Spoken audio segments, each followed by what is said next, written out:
A millionaire pretends to be poor to find a mother for his son. The maid shocks everyone.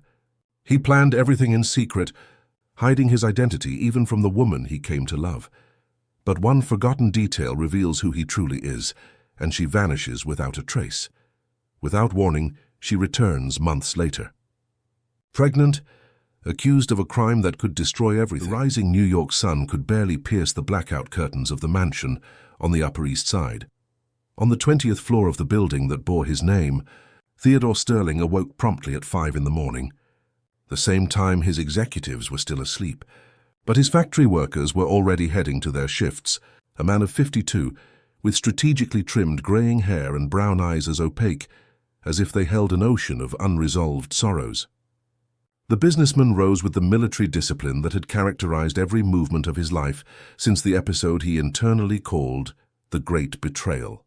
5 years had passed since Clarice, his second wife, had revealed herself to be a talented actress, not in the soap operas that consumed the attention of Americans every night, but on the stage of real life, feigning a love that didn't exist to gain access to his millions. Theodore gazed at the portrait of Caroline, his first wife, the only one who had truly loved him. She had passed away during the birth of Michael, leaving a void that the money, so abundant in his bank account, could never fill. The boy, now 9 years old, was his only genuine link to any form of true emotion. "Sir, Michael is already awake and asking for you." The voice of Eliza, the housekeeper who had worked for the family for over 20 years, interrupted his thoughts. "Tell him I'll meet him in the breakfast room in 15 minutes, he replied, without looking at the woman, as he adjusted the Italian tie perfectly aligned with his reflection in the mirror. Downstairs, Michael was distractedly playing with a carved wooden airplane, a gift from his grandfather August, patriarch of the Sterling dynasty and founder of the financial empire that Theodore now commanded.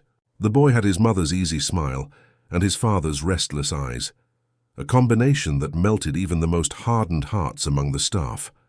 "Good morning, champ," Theodore approached, ruffling his son's hair with a rare display of affection. "Dad, can I go to the office with you today? I promise I won't disturb the meetings." Theodore hesitated. He didn't like exposing his son to the world of sharks that surrounded him. Every person who approached him or Michael had a hidden agenda, a financial objective, an indecent proposal disguised as good intentions. "Not today, son. I have an important meeting with Chinese investors. Lucy will stay with you." Michael didn't hide his disappointment. Lucy was the most recent nanny, the 7th in 2 years. The previous ones had all been dismissed for the same reason. Theodore would catch Michael calling them mommy. "But Dad, today is the school presentation. All the other fathers will be there." Michael clutched the airplane tightly, as if that object could transport him out of this luxurious prison.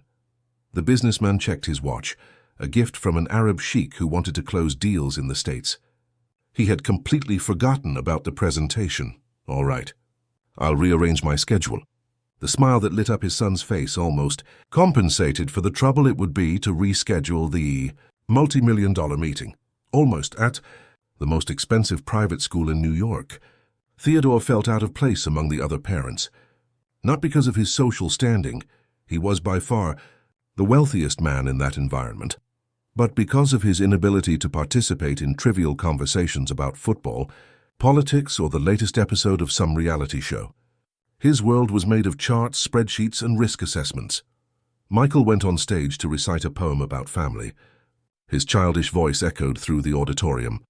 "Family is who hugs you when the world turns its back. It's who accepts you as you are without needing any masks." Theodore felt a lump in his throat. His son was looking directly at him while speaking about unconditional affection. At the back of the room, Lucy discreetly wiped away a tear. Back at the mansion, after a silent lunch where Michael tried unsuccessfully to get more than monosyllables out of his father, Theodore retreated to his study. The walls, paneled with imported mahogany, muffled the sounds of the world outside. On the computer screen, numbers marched like obedient little soldiers. If only people were as predictable as the algorithms he had created, he thought. Eliza knocked on the door with the discretion of someone who knew the value of silence in that house. "Mr. Sterling, forgive me for interrupting, but I must inform you that Michael called Lucy Mom 3 times today." The businessman closed his eyes, feeling the familiar wave of frustration rise in his chest. Fire her. First thing tomorrow.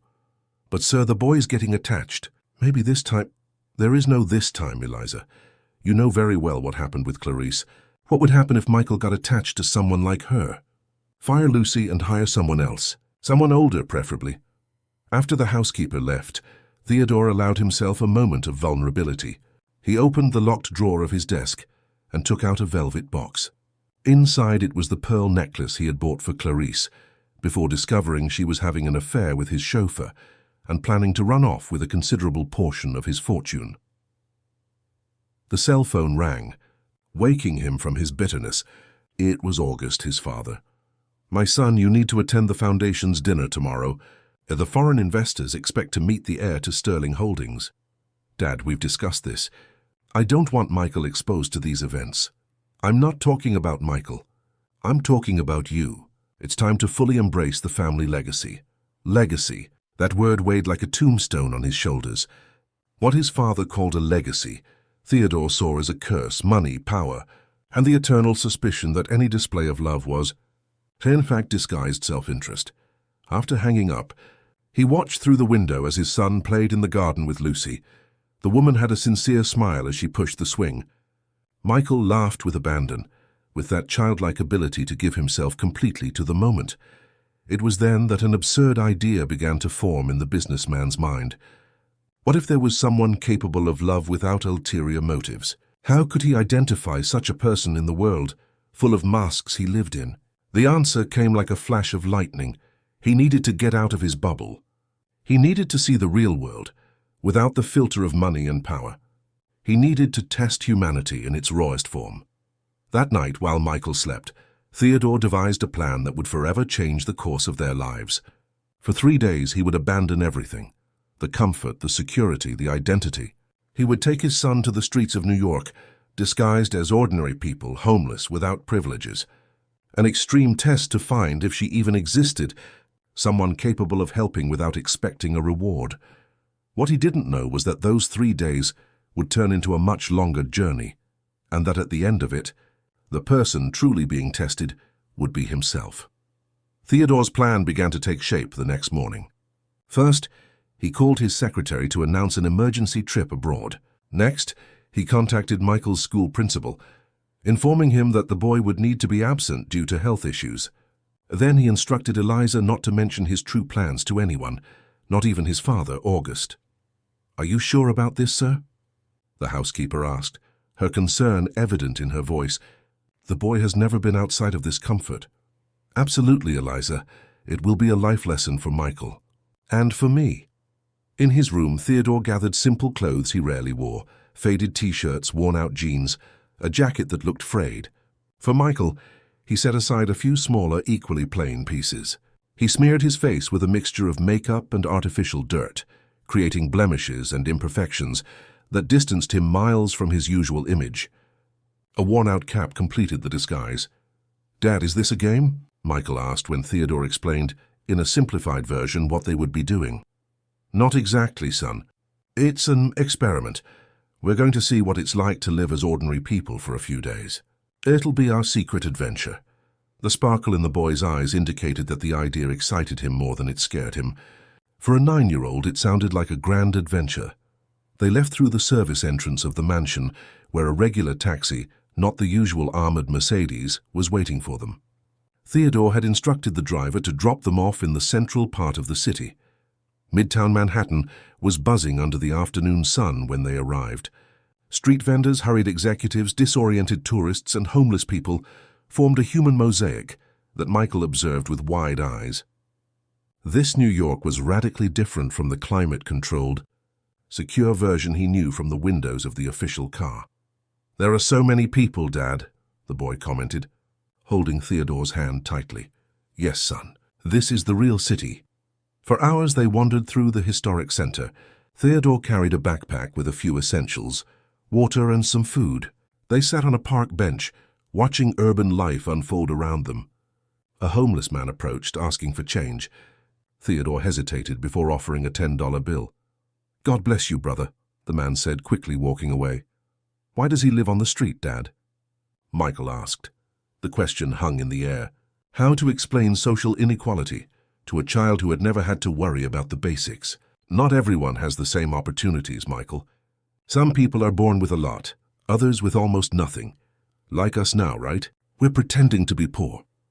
The observation hit Theodore like a punch, pretending they could go back home at any moment. Forisende.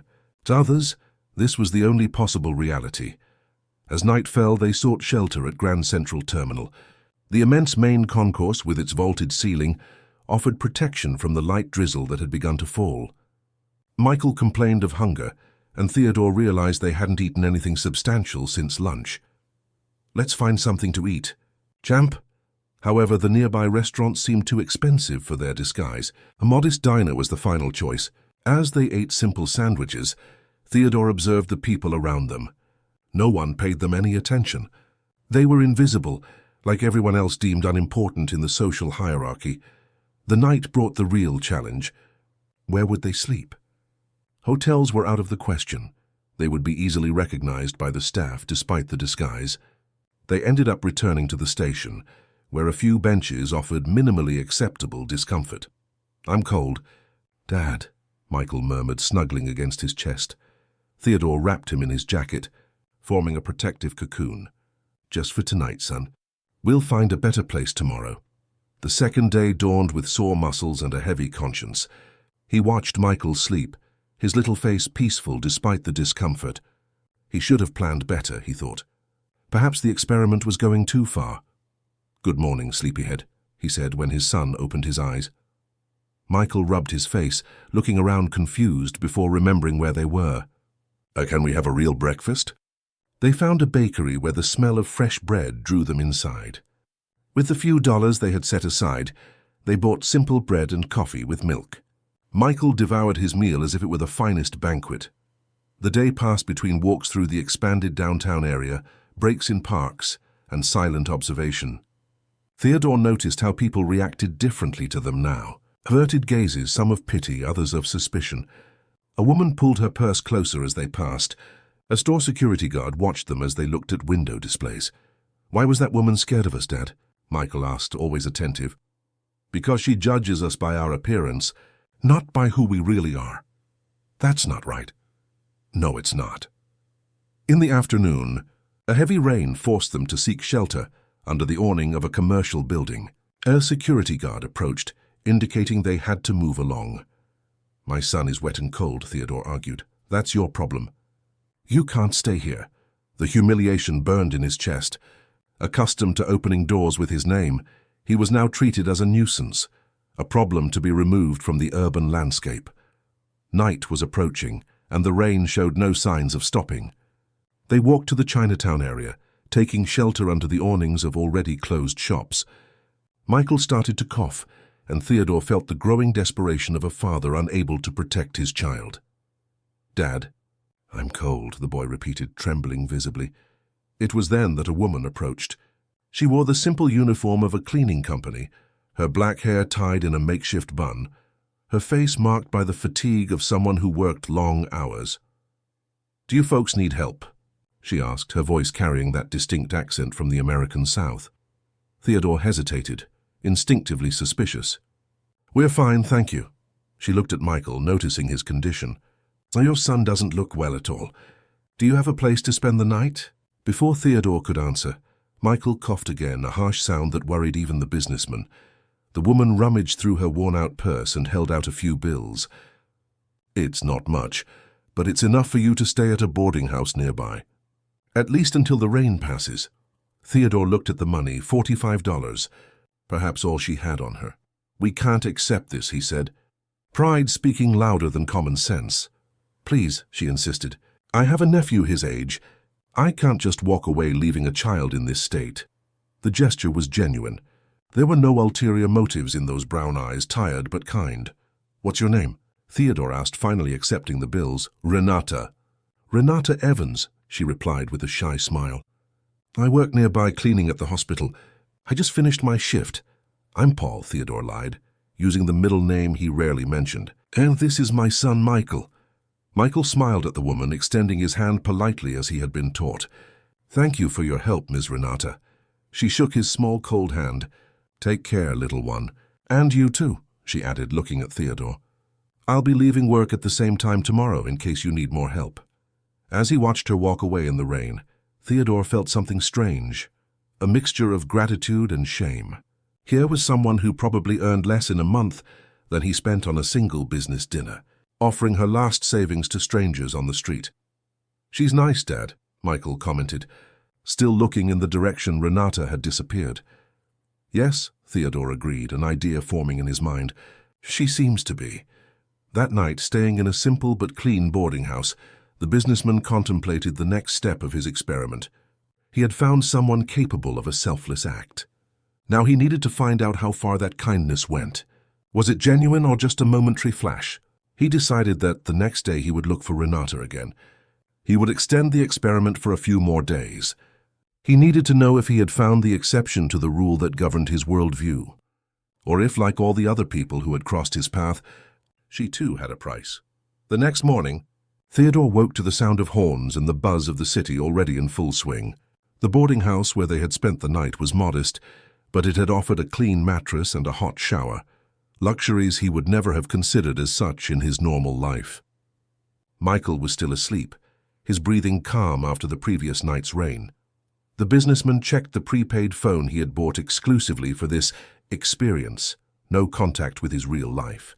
Eliza had sent a coded message confirming that everything was under control at the mansion. August had called twice, probably furious about his absence from the foundation dinner. Around 10 o'clock, Michael woke up, looking around with some confusion before remembering where they were. "Are we having breakfast, Dad?" They found a simple diner nearby, where 2 eggs with toast and coffee cost a fraction of what Theodore usually paid for the imported breakfast he consumed at home. The taste, surprisingly, was not inferior. "Where are we going now?"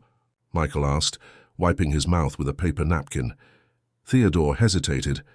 The original plan had only been for 3 days of this social experiment. Today would be the last. They should return to the mansion, resume their lives, perhaps with a new perspective on privilege. But the image of Renata, offering her last savings without hesitation, lingered in his mind. "Let's take a walk around the neighborhood," he finally replied. They spent the day exploring Chinatown, with its shops selling Asian goods, ramen restaurants and decorated streets. For Michael, everything was a grand adventure. For Theodore, it was a revelation about the city where he managed businesses but had never truly known. At 7 in the evening, they positioned themselves strategically near the hospital where Renata worked. Theodore felt strangely nervous, like a teenager waiting for a date. When he saw her leaving through the service gate, her hair now loose and falling over her shoulders, he had an impulse to retreat. What was he doing? Extending a social experiment or feeding a dangerous curiosity about someone who had shown kindness? "Look, Dad, it's the lady from yesterday." Michael waved excitedly before Theodore could stop him. Renata turned, surprise on her face before a smile lit up her tired features. She approached with light steps despite the evident exhaustion of a long shift. "Are you two better? Did you manage to sleep at the boarding house?" "Yes, thanks to you," Theodore replied, genuinely grateful. "We'd like to return the money." Renata waved her hand dismissively. "No need. I'm glad it helped." She looked at Michael, affectionately ruffling his hair. "And you, little one? Is your cough better?" "Yes, ma'am. Dad bought me some medicine." Theodore hadn't planned the next step, but Michael took the initiative. "Do you want to have dinner with us? Dad said he was going to thank you for your help." Renata seemed surprised, a slight blush coloring her cheeks. "Oh, that's not necessary, sir. We insist," Theodore found himself saying. "It's the least we can do." They walked to a simple restaurant nearby that specialized in home-style cooking. During dinner, Theodore maintained his fictional story. He was Paul, unemployed for 6 months after the steel mill where he worked had closed, trying to start over in New York with his son. His wife had abandoned them years ago, a lie that caused a pang in his chest as he saw Michael lower his head, as if the abandonment were real.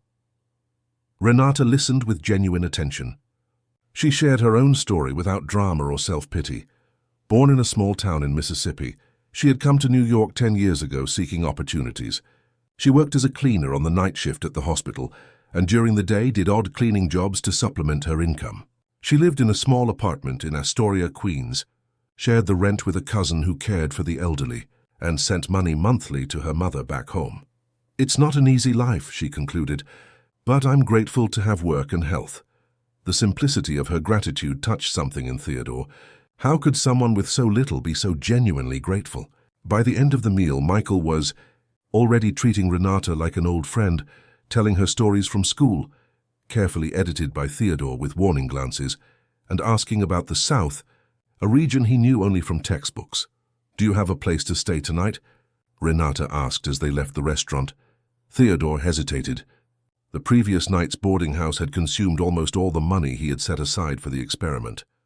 "We're still looking for something within our budget," he replied cautiously.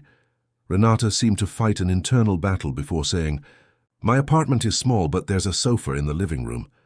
You could stay tonight until you find a place." The offer surprised Theodore. It was exactly what he had secretly hoped for, but now that it was happening, he felt the weight of the lie he had built. "We couldn't impose," he said, more out of obligation than conviction. "It's not an imposition. No one deserves to sleep on the street, especially a child." Michael's hopeful look sealed the decision. They accepted. Renata's apartment was tiny, one bedroom, a combined living room, kitchen, and a cramped bathroom. Everything was extremely clean, organized with the care of someone who values the little they have. A modest bookshelf displayed a few worn books and photographs in simple frames. Renata, hugging an older woman, probably her mother. Renata with a group of women in cleaning uniforms, their smiles tired but genuine. "It's not much," she said, clearly embarrassed, "but it's clean." "It's perfect," Theodore replied, feeling a strange emotion as he contemplated the space where every object had a history and a purpose. Renata improvised a bed on the sofa for Theodore and a mattress on the floor for Michael, with impeccably clean sheets despite visible patches. "I have to sleep now," she explained. "I wake up early tomorrow for a cleaning job. Make yourselves at home. There's coffee in the pantry and bread in the fridge." After she left, Michael looked at his father with an expression Theodore hadn't seen in a long time. Pure, childish joy. "She's really nice, isn't she, Dad?" "She's like Eliza, but younger." Theodore nodded, unable to find the right words. What had started as a social experiment was turning into something he couldn't define. During the night, he woke with a start upon hearing the door open. It was Renata returning from her night shift, her steps silent so as not to wake them. He pretended to be asleep, watching through half-closed eyelids as she covered Michael with another blanket, worried about the cold. The next morning, the aroma of fresh coffee and the sound of pans woke father and son. Renata, despite her obvious fatigue, had prepared a simple breakfast: coffee, bread, margarine, and a cake a neighbor had brought over. "Sorry, it's all I have in the house," she said, pouring the coffee. "It's wonderful," Theodore replied with a sincerity that surprised him. When was the last time he had enjoyed something so simple? During breakfast, they talked about their plans for the day. Renata suggested some employment agencies Theodore could visit, offering to stay with Michael in the meantime. "Wouldn't that be a bother?" he asked, genuinely concerned. "Not at all. I only have one cleaning job today in the morning. I'll be free in the afternoon." Thus a routine was established in the days that followed. Theodore would leave in the morning, supposedly looking for a job, when in reality he was walking through the city, thinking, observing, questioning everything he had taken for granted in his life. In the afternoon, he would return to find Michael and Renata engaged in improvised games. Homework, Renata had managed to borrow some books, or watching educational programs on the small TV. Day after day, the lie deepened. Theodore invented failed interviews. Renata offered advice, contacts, words of encouragement. Michael, adaptable as only children can be, flourished in that simple but affectionate environment. He began to call Renata auntie, helped with household chores, and told stories about his school, carefully edited so as not to reveal his true social status. One evening, after Michael had fallen asleep, Renata and Theodore talked in the small kitchen, their voices low, cheap cups of tea between their hands. "He misses his mother," Renata commented. "So you can tell." Theodore nodded, allowing himself a partial truth. "His mother passed away when he was very young." "I'm sorry. It must be hard to raise a child alone." "You'd be a great mother," the words slipped out before he could stop them. Renata blushed slightly. Maybe one day. First, I need stability. I don't want my children to go through the hardships I faced. In that moment, Theodore almost confessed everything. He almost revealed who he really was, almost offered to change her life with a single phone call.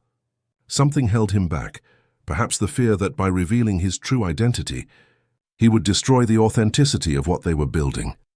Meanwhile, at the Sterling mansion, August was receiving a report from the private investigator he had hired upon noticing the prolonged disappearance of his son and grandson. "They're in Astoria, Queens, sir. Your son is using a fake name, living with a cleaning lady." The investigator showed photos of Theodore, Michael and Renata walking together, smiling. The patriarch observed the images with an unreadable expression. At 75, he had built an empire based on ruthless decisions. He would not allow his son and heir to ruin everything for a sentimental whim. "Continue monitoring. I want to know everything about this woman." In the small kitchen of the Astoria apartment, oblivious to the storm that was brewing, Renata served Theodore more tea, their fingers touching momentarily. A brief contact, but one laden with possibilities that the businessman dared not explore. "I have a promising interview tomorrow," he lied, hating himself for it, but unable to stop the experiment that was now taking on unforeseen emotional contours. "It'll work out," Renata smiled, genuine faith in her eyes. "I have a good feeling about you, Paul." Theodore felt the fake name like a stab. How much longer could he sustain this charade? And more importantly, what would he do when the truth inevitably came to light? 2 weeks had passed since Theodore and Michael entered Renata's life. What had begun as a 3-day experiment had transformed into something much more complex. The businessman maintained minimal contact with Eliza through the prepaid phone, assuring her they were fine and that the project was ongoing. In his office at Sterling Holdings, his executives received remote orders, believing the CEO was on an international business trip. That Saturday morning, Renata had no cleaning jobs scheduled, and the three of them planned an outing to Central Park. For Theodore, it was strange to visit as an ordinary man the park where one of the administrative buildings bore his grandfather's name. "Can we go on the rowboats?" Michael asked, excited at the prospect of a full day of fun. "Of course, sweetie," Renata replied, adjusting the boy's cap. That "sweetie," he said so naturally, caused a strange sensation in Theodore, a mixture of guilt and satisfaction. The day in the park was perfect. They rowed a boat on the lake, shared a modest lunch brought from home, and laughed at small things that would normally go unnoticed in the luxurious life of the Sterlings. Theodore watched the interaction between Renata and Michael, her patience, her natural affection, the way the boy looked at her with growing admiration. "Dad, can Auntie Renata come live with us when we have our own house?" Michael asked as they walked back, the innocent question causing an awkward silence. "Michael, don't be rude," Renata chided gently, a blush coloring her cheeks. "But you like each other. I see the way Dad looks at you. It's just like in the soap operas." Theodore cleared his throat, uncomfortable. "Son, life isn't like the soap operas. Sometimes it's worse," Renata murmured, more to herself than to them.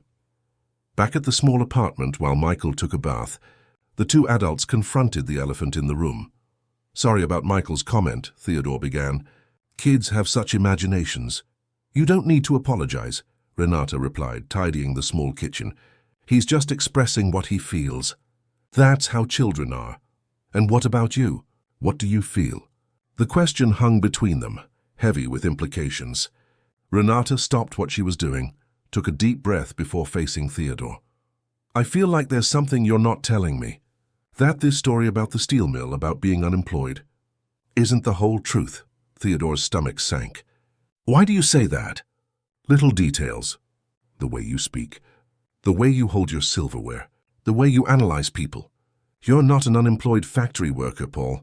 If that's even your real name." The moment of truth had arrived sooner than Theodore had planned. He opened his mouth to confess when Renata's phone rang. "Hello? Yes, this is Renata Evans. An interview? At the Sterling mansion?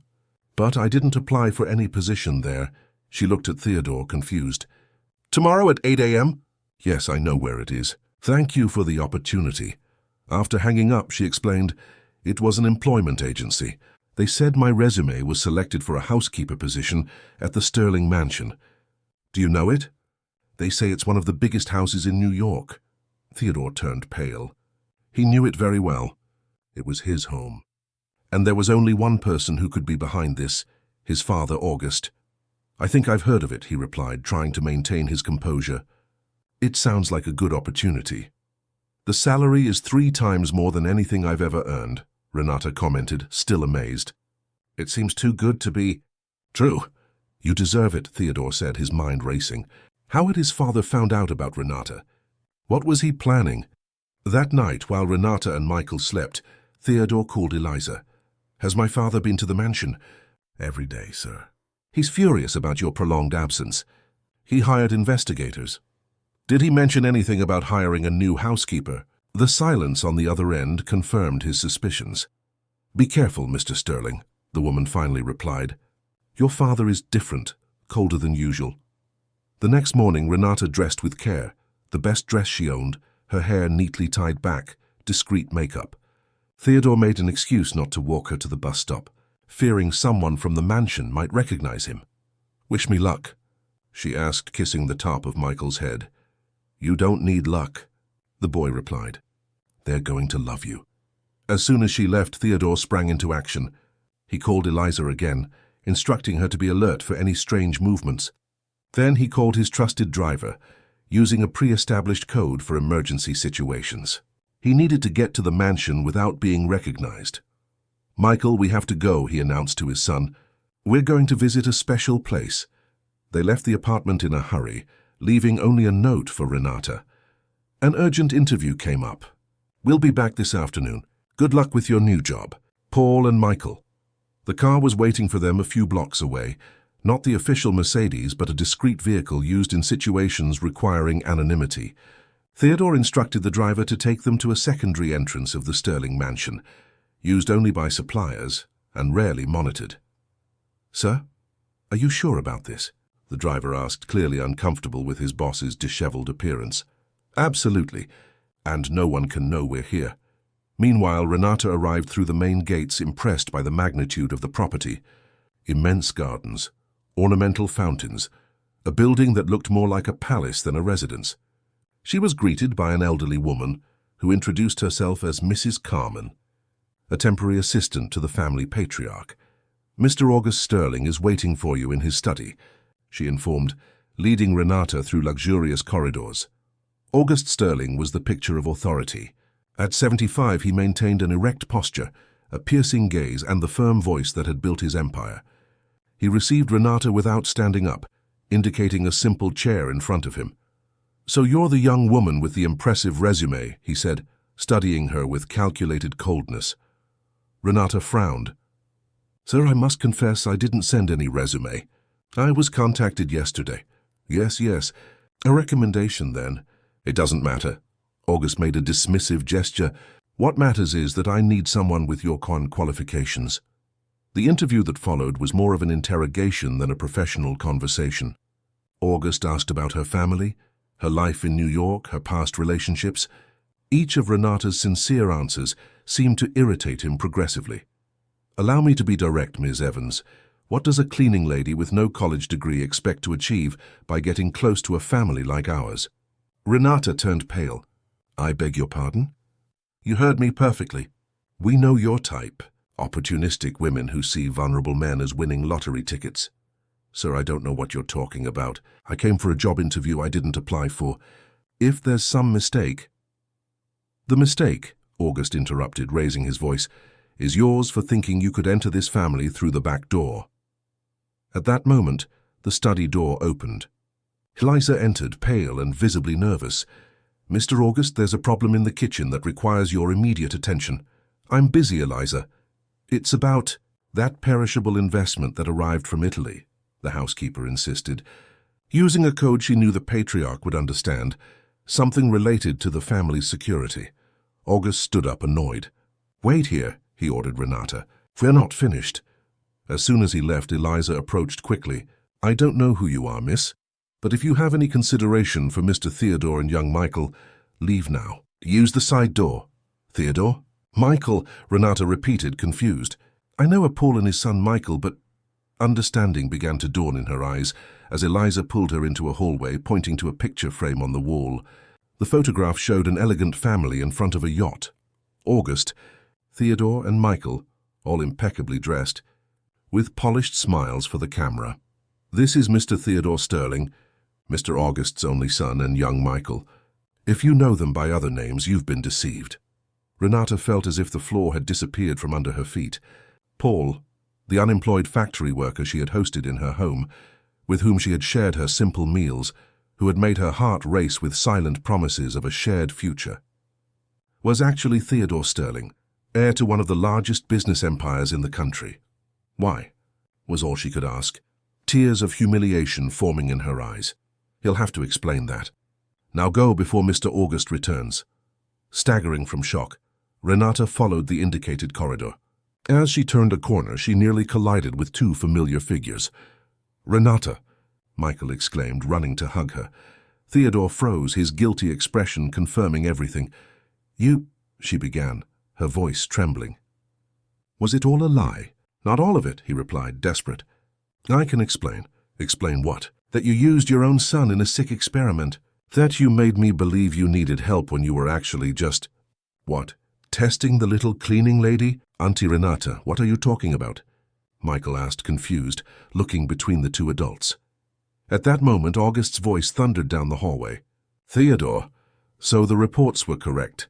Renata took advantage of the confusion to pull away, running towards the nearest exit. Theodore tried to follow her, but his father stopped him. "Let her go. We've gotten rid of another opportunist." "You don't understand, Dad." "No, you're the one who doesn't understand. While you were playing poor with your idiotic little game, we almost lost the contract with the Chinese. The company needed you, the family needed you, and where were you? Living out a fantasy with a cleaning lady." Michael, frightened by the heated argument, began to cry.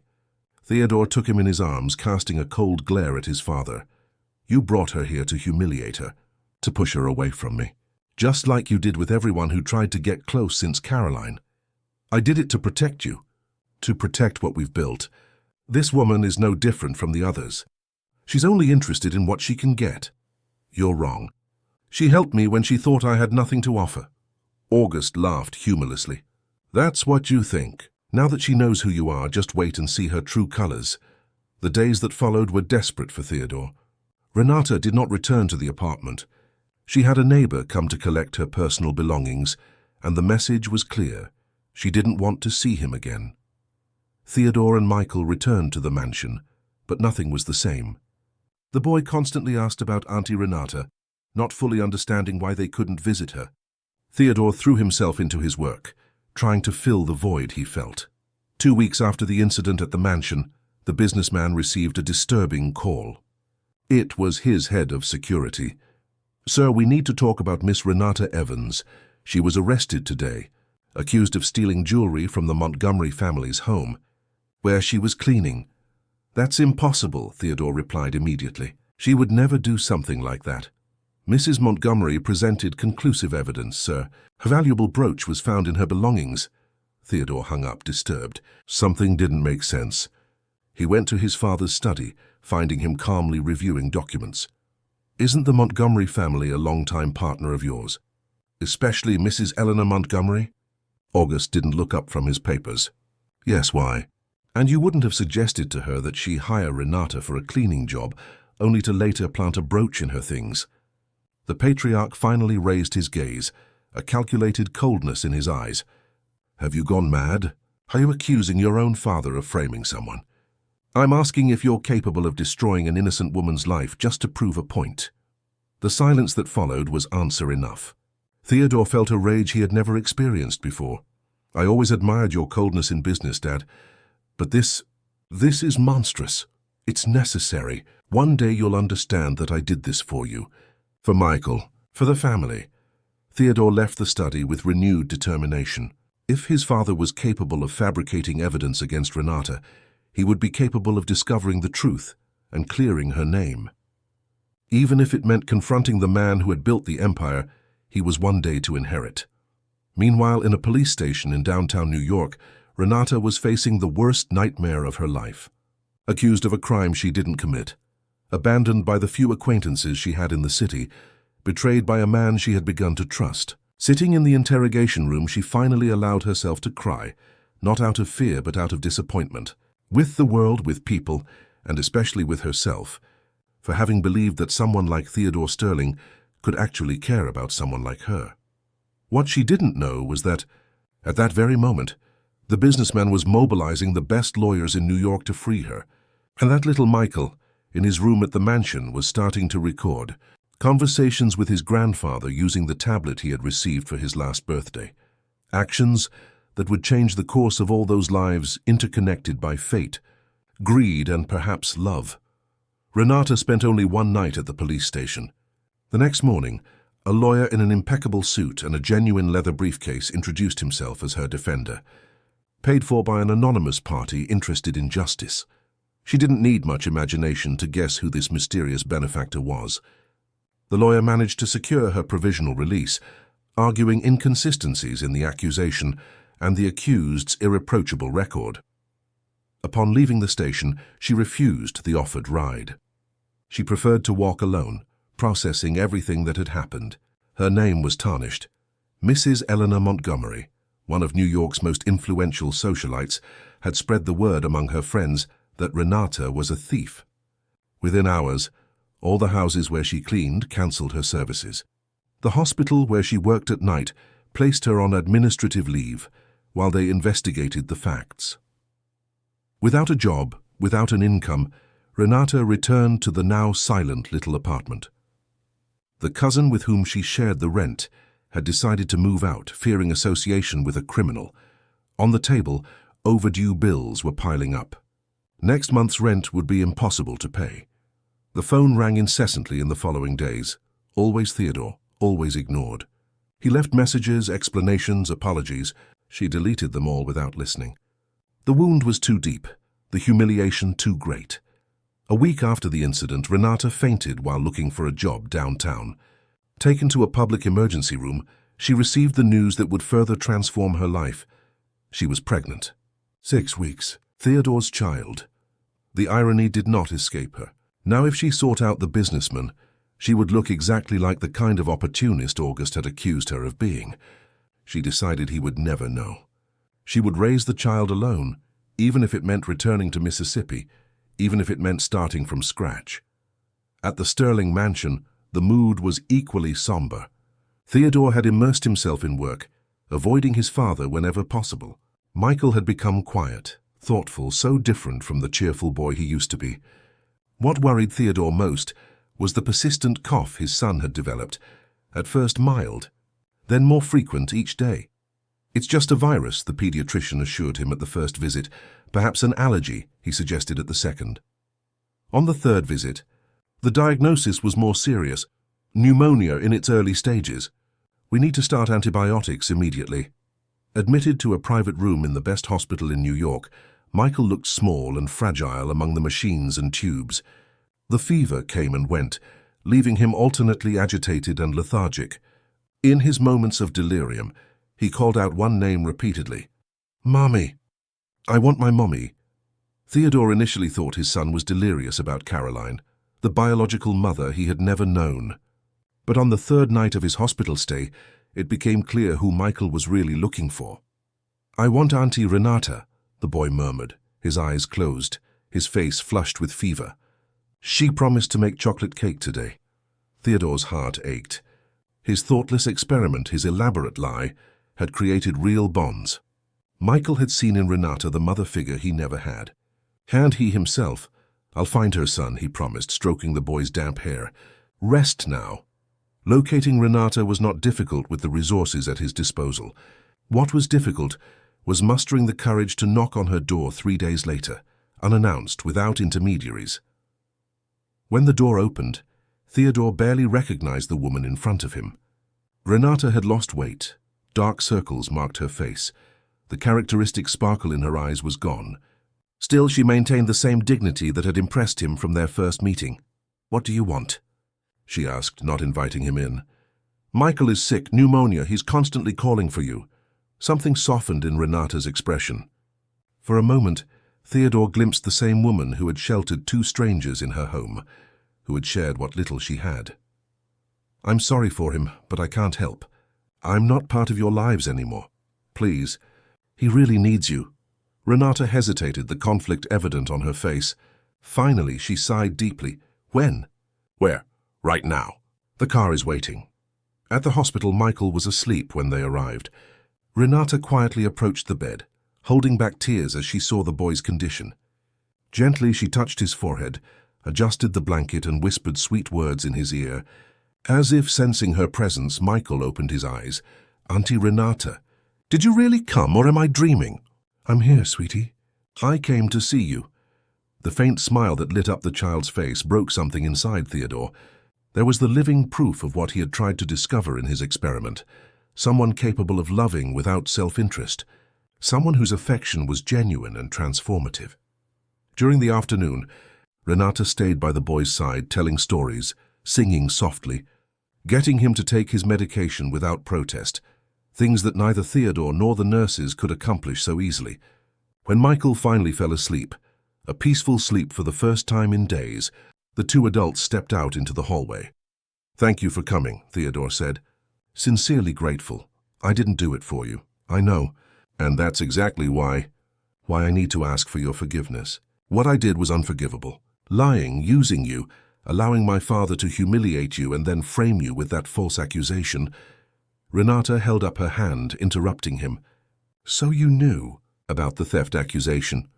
"Not beforehand. But I know my father. He's done similar things before."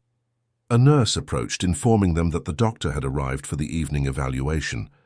Renata took the opportunity to say goodbye, promising to return the next day to see Michael. That night, Theodore did not return to the mansion. He stayed at the hospital, watching over his sleeping son, mulling over every mistake, every lie, every missed opportunity. The next morning, the doctor brought good news. The fever had broken, the medication was working. Michael was responding well to treatment. "Your son has an excellent immune system, and he seems much more cheerful today." "What changed?" "He had an important visitor," Theodore replied, a tired smile on his face. When Renata arrived, she brought a homemade cake, made with the few ingredients she could afford. Michael reacted as if it were the finest delicacy. For 3 days, a routine was established. Renata would come in the morning, spend the day with Michael, and leave at night. Theodore and she spoke little beyond what was necessary about the boy's condition. On the 4th day, when Michael was visibly better, Theodore asked for a moment alone with Renata. "I need to show you something," he said, holding out a tablet. Michael recorded these conversations at the mansion before he got sick. He knew something was wrong and, "Well, you'd better listen." On the device, Michael's childish voice announced, "It's recording, now I'm going to ask Grandpa."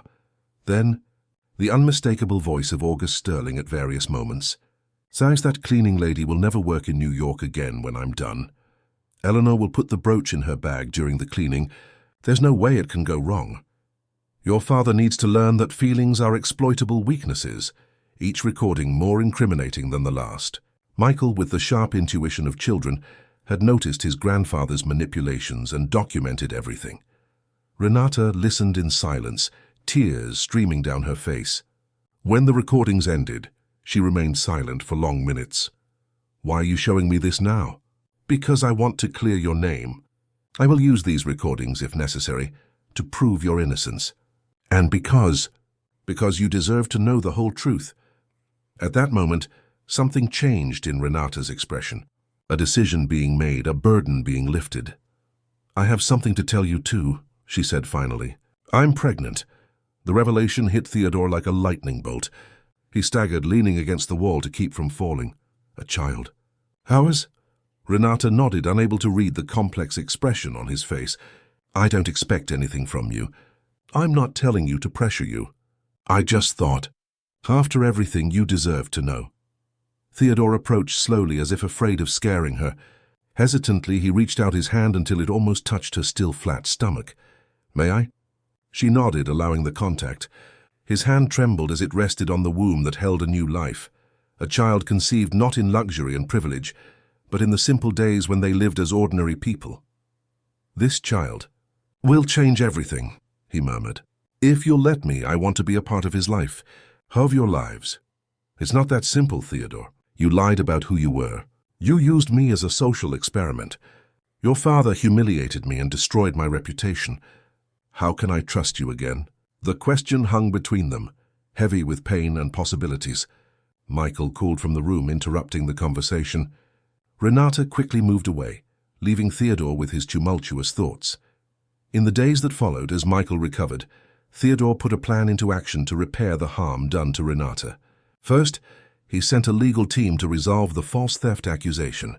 The head of security for the Montgomery family, generously bribed, confessed to planting the brooch at August Sterling's request. The statement, signed and notarized, was enough to close the case. Next, he used his contacts to get the hospital to reinstate Renata, with compensation for the unjust leave. He also arranged for her former cleaning clients to be informed that the accusation had been fabricated. Each small victory was reported to Renata during her visits to Michael. She received the news with caution, still suspicious of his intentions. After all, perhaps they were just attempts to buy her forgiveness, or worse, to buy access to the child she was carrying. Michael was discharged from the hospital after a week. The boy's joy at going home was overshadowed when Theodore explained that Renata would not be going with them. But why? She could live with us. We have empty rooms. It's not that simple, son, Theodore tried to explain. Renata has her own life and It's because of Grandpa, isn't it? He doesn't like her. But he doesn't like anyone. The childish observation contained a wisdom that struck Theodore deeply. His father truly showed no genuine affection for anyone, not even for him or Michael. The patriarch saw everyone as pieces on his corporate chessboard. Back at the mansion, Michael refused to speak to his grandfather, locking himself in his room whenever August approached. The boy also became quieter, more observant. One night, when Theodore went to say goodnight, he found him analyzing the recordings he had made, wearing headphones with the tablet. "What are you doing, son?" "Organizing evidence," the boy replied with a seriousness disconcerting for someone his age. "My teacher taught us that we need evidence to convince people." Convince them of what? That Grandpa was mean to Auntie Renata. Theodore sat beside his son, his heart heavy. "Michael, do you understand why I lied to Renata about who we were?" The boy thought for a moment before answering. "Because you wanted to know if she would like us, even if we were poor?" "Something like that. I was afraid that people only got close to us because of our money, like what happened before. But now you know that Auntie Renata isn't like that. She helped us when she thought we had nothing. Yes, and I ruined everything by lying to her." Michael placed his small hand on his father's shoulder in a surprisingly mature gesture. "Then fix it, Dad. You always say we should fix our mistakes." That night, after Michael fell asleep, Theodore received an unexpected call. It was Renata. "I lost my apartment," she said, her voice trembling. "I couldn't pay the rent." "I'm at a colleague's place from the hospital, but I can't stay long." "Come to the mansion," he offered immediately. "We have plenty of space and— No, I will never set foot in that house as long as your father is there. Besides, I need my independence. I need to get back on my feet by myself. At least let me help you find a place. For our child." The silence on the other end of the line stretched on before she replied, "All right, but it will be a loan. I will pay back every cent." The next day, Theodore found a small apartment in the Santana neighborhood, modest but clean and safe, near a subway station and a good public hospital. He paid 6 months' rent in advance and helped Renata settle in, respecting her insistence on maintaining emotional distance. August watched his son's movements with growing irritation. During a dinner at the mansion, he exploded. "So besides wasting time with that ridiculous charade of living like a pauper, you're now funding an apartment for the cleaning lady. What would your mother say if she were alive to see this?" Theodore stiffened. His father rarely mentioned his mother, Elisa, who had died over 20 years ago. "My mother, from what I remember, was a compassionate person. She would probably approve of me trying to right the wrong I caused." "Compassionate," August scoffed. "It was that compassion that killed her. Always involved in those ridiculous causes, visiting slums, contracting diseases that people of our class shouldn't even know exist." Michael, who had been listening silently, interrupted with an innocent question. "Did Grandma help poor people, like Auntie Renata helped us?" The patriarch shot a sharp look at his grandson. "Your grandmother was naive, and she paid for it." That's enough, Dad, Theodore cut in, rising from the table. Come on, Michael. It's time for bed. Later, alone in his study, Theodore reflected on the revelation. He had never known exactly how his mother had fallen ill, only that it had been swift and devastating when he was just 12. His father had always avoided the subject, and he had learned not to ask. But now the pieces fit together. Elisa Sterling had been a woman of social causes, something August despised. His cell phone vibrated with a message from Renata, a photo of the first ultrasound. Tiny, almost indistinguishable, the dot on the screen represented the future, a new chance, perhaps the redemption he so desperately sought. He replied immediately, "Can I visit you tomorrow?" The reply took a while, but it came. Michael is invited too. It was the first of many cautious meetings. Renata allowed Michael to visit her regularly, letting the boy touch her slowly growing belly, choose colors for the baby's room, and dream aloud about playing with the brother or sister who was on the way. Theodore observed these moments with a mixture of joy and apprehension. Each visit was a tightrope walk. He was trying to rebuild broken trust, to show that he was capable of loving without masks or experiments, that he could be genuine. Gradually, almost imperceptibly, something changed between them. The conversations, at first tense and focused only on practical matters, became longer, more personal. Renata began to smile more in his presence. Theodore found himself sharing real stories from his childhood, his fears, his regrets. On a rainy Sunday afternoon, after 3 months of regular visits, Renata finally asked the question that had been hanging between them. "Why don't you move on, Theodore? There must be dozens of women in your social class who would give anything to be with you. Why do you insist on coming here, on trying to fix something that might be irreparable?" He looked out the window, watching the fine rain fall over New York before answering, "Because with you I laughed for real for the first time in years. Because with you I slept without nightmares. Because with you I felt part of something real. Even if everything around us was a lie I created myself." His sincerity disarmed Renata. She touched her belly, where the baby was beginning to make its presence known. "And what if I say I need more time, that I still don't know if I can fully trust you? Then I'll wait," he replied simply. "So I've been waiting my whole life for something real. I can wait a little longer." That night, as Theodore drove Michael home, the boy slept in the back seat of the car, a serene smile on his face. The driver, observing through the rearview mirror, noticed something different in his boss, a calmness he had never seen before, a quiet determination that had replaced the usual bitterness. The months passed. Renata's belly grew, as did Theodore's presence in her life. Slowly, her defenses came down. There was no denying it. Despite everything, there was something genuine between them, something that transcended the troubled beginning of their story. On a Saturday morning, while Michael and Renata were making pancakes in the small apartment kitchen, Theodore made the announcement he had been planning for weeks. "I bought a new house. For us." Renata froze with the spatula in midair. Michael clapped his hands, excited. "Are we all going to live together? Me, Dad, Auntie Renata, and the baby?" Theodore smiled at his son, but his gaze was fixed on Renata. "Only if Auntie Renata wants to. It's a house in Park Slope. Not too big, not too ostentatious. Far from Grandpa's mansion, but close enough to schools and hospitals." "Theodore," she began, uncertain. "I'm not asking for an immediate answer," he hurried to say. "I just want you to see the place, to see if it could be a home for us, for our child."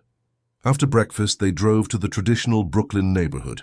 The house was indeed modest by Sterling standards, a 2-story building with a garden, a porch, and a view of the stadium in the distance.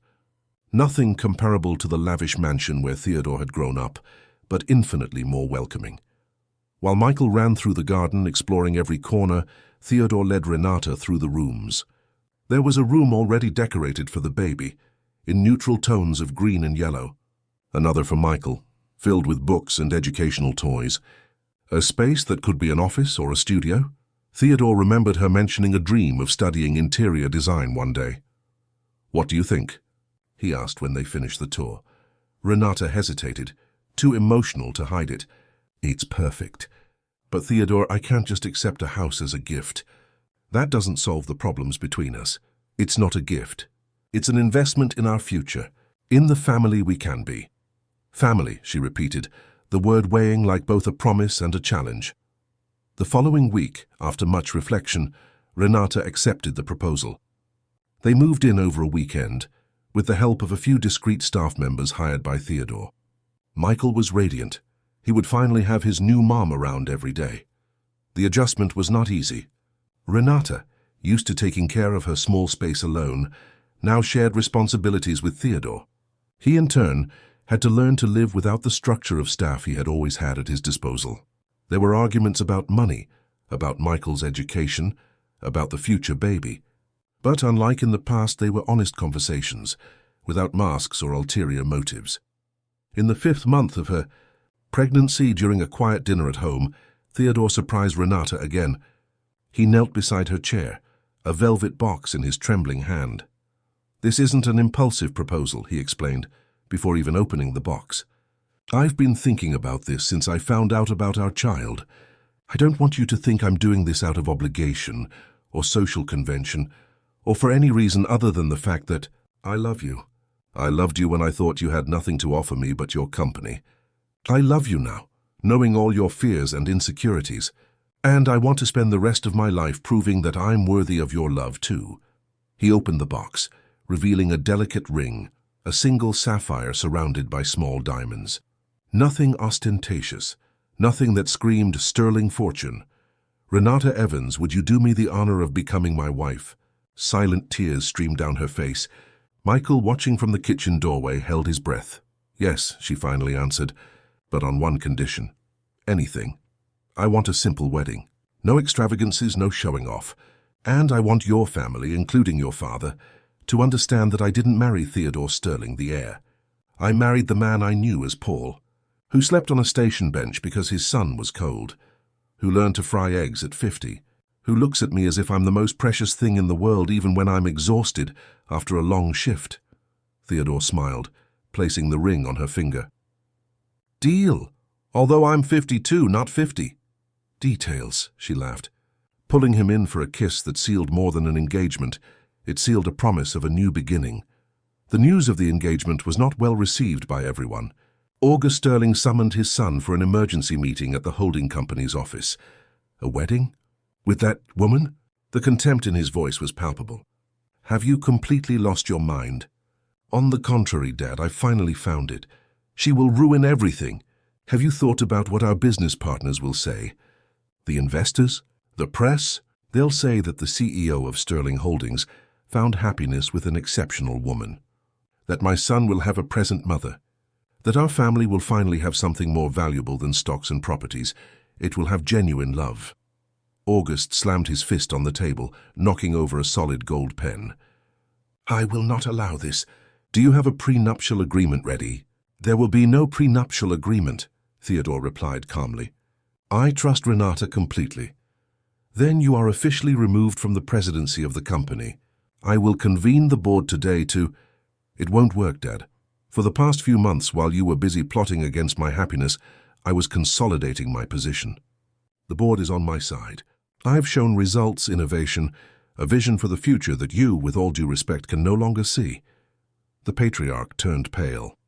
For the first time in decades, he seemed genuinely shaken. "You're betraying me, betraying everything I built for you." "No, Dad, I'm honoring Mom's legacy, the side of our family that you tried to erase." Theodore left the office, leaving his father in stunned silence. In the hallway, Eliza was waiting, as if she had guessed the exact moment he would need a friendly face. "Your father will try to harm you," the housekeeper said in a low voice. "I've known him for 40 years. He doesn't accept defeat." "I'm prepared," Theodore replied. "And this time, I have something truly worth fighting for." The wedding preparations moved forward. As promised, it would be a simple ceremony in the garden of the new house, with few guests, some of Renata's colleagues from the hospital, her mother who would come from Mississippi, trusted executives of Theodore's, and the few people who truly mattered in their lives. August refused to confirm his attendance, but Theodore kept the invitation open. Deep down, despite everything, he hoped for a reconciliation. Michael especially missed his grandfather, despite all the hurt. A week before the ceremony, Renata's lawyer received a mysterious envelope. Inside were documents that supposedly proved she had had an affair with a married doctor at the hospital where she worked. Digitally manipulated photos, forged testimonies, even a fake paternity test suggesting the baby was not Theodore's. The lawyer, hired by Theodore himself, immediately brought everything to his client. Renata, already in her 7th month of pregnancy, broke down in tears upon seeing the new attempt to destroy her reputation. "Is this how it's always going to be?" she asked, desperate. "Will your father never give up?" Theodore examined the documents carefully. This is his work, no doubt, but there's something different this time. The documents are crude, the manipulations obvious. It's as if he's losing his touch, or wants to be caught. "What are we going to do?" The answer came from Michael, who had overheard the conversation from behind the door. "We'll use my recordings. Show everyone who Grandpa really is." There was a certain wisdom in the childish suggestion. Theodore realized it was time for a final confrontation, not in the courts, not through lawyers, but face-to-face as a family. On the eve of the wedding, he invited his father for dinner at their home. To his surprise, August accepted. The patriarch arrived punctually, impeccably dressed as always. He greeted Michael formally, completely ignored Renata, and followed Theodore to the dining room with the rigid posture of someone preparing for battle. During the first part of the meal, the conversation was superficial and tense. It was Michael who finally broke the ice with the disarming frankness of children. "Grandpa, why don't you like Auntie Renata? Is it because she's poor?" A heavy silence fell over the table. August cleared his throat, uncomfortable under his grandson's direct gaze. "It's not a matter of liking or not liking, Michael. It's a matter of suitability. Everyone has their place in society."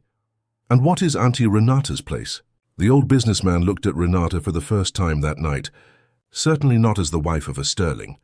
Theodore placed his silverware on the table with more force than necessary. "That's enough, Dad. We came in peace, but I will not allow you to insult my future wife in our home."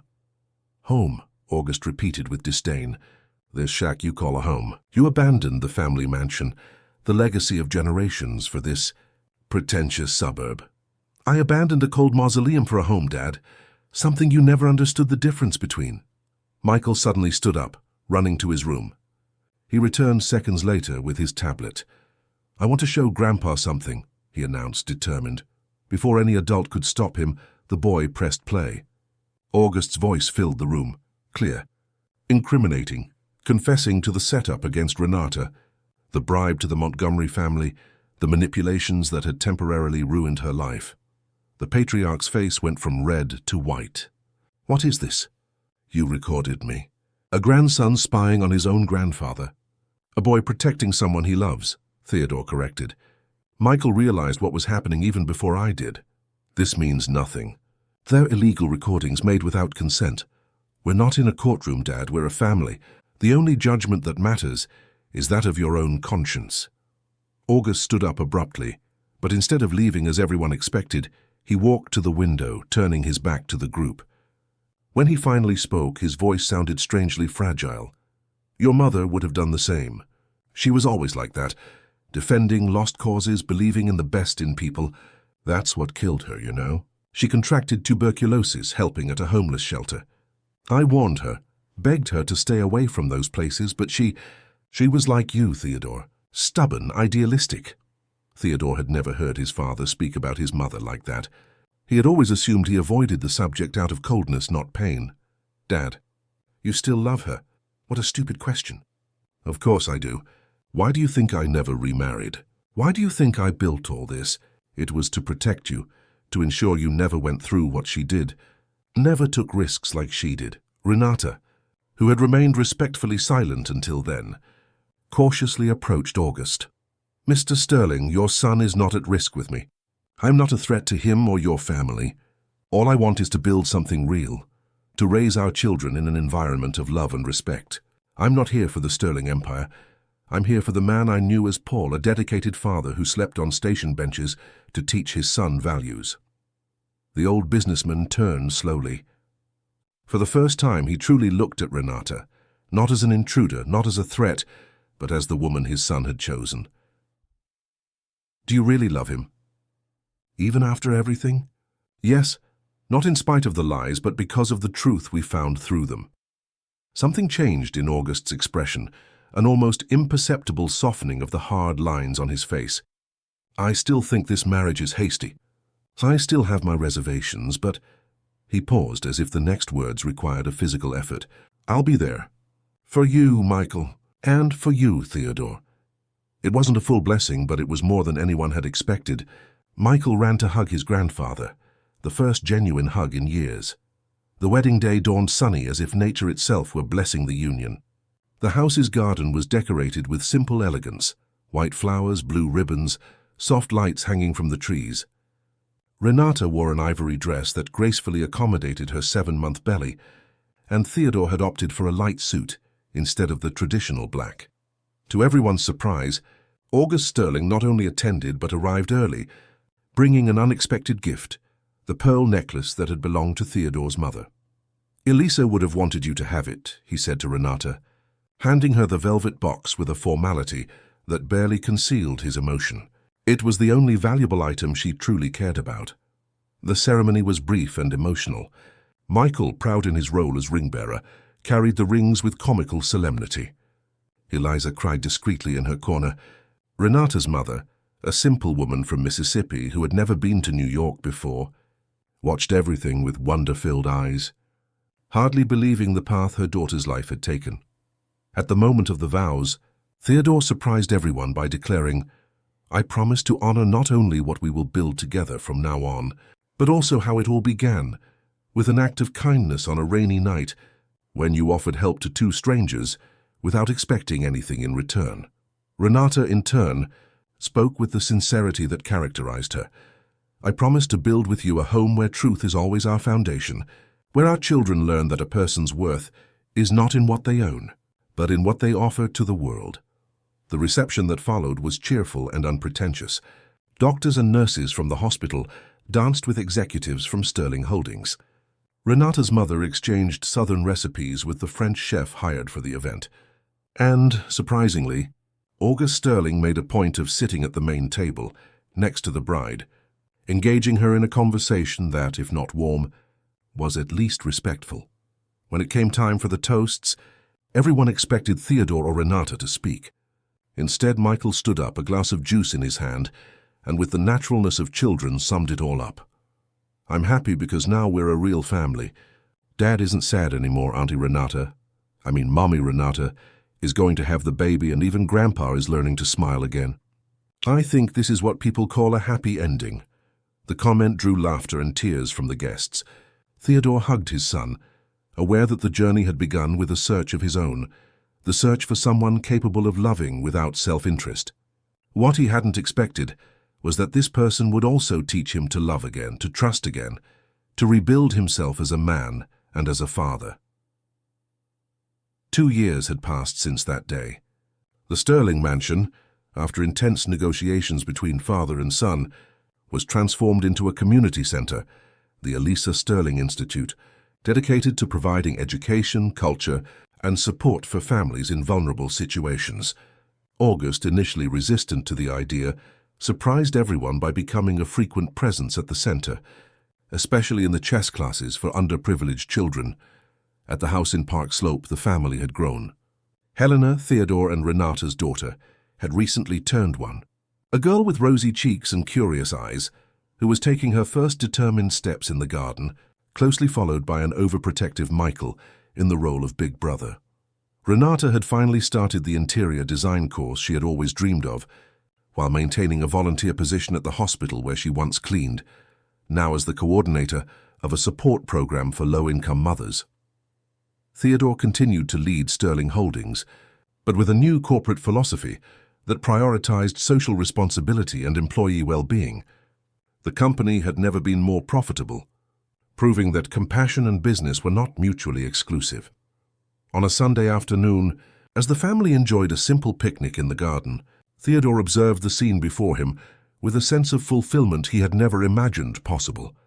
Michael was teaching Helena how to fly a kite, Renata was arranging the sandwiches she had prepared, and even August, who had come for the weekly lunch, seemed relaxed, reading stories to his granddaughter, who climbed onto his lap without ceremony. "What are you thinking about?" Renata asked, noticing her husband's contemplative gaze. "About how strange fate is," he replied. "I went out into the streets to prove that the world was as cold and self-serving as I believed it to be. And I ended up discovering I was wrong in the most wonderful way possible." Renata smiled, intertwining her fingers with his. "You know what's most ironic? If you had been honest from the beginning, if you had introduced yourself as Theodore Sterling, I probably never would have approached you. I would have assumed we had nothing in common, that we belonged to worlds that were too different.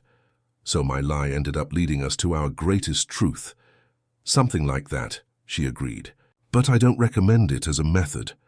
They laughed together, that knowing laughter of those who share not just a happy present, but also a complex past that has made them stronger. Michael ran up to them, with Helena toddling behind him with the unsteady steps of someone who had just learned to walk.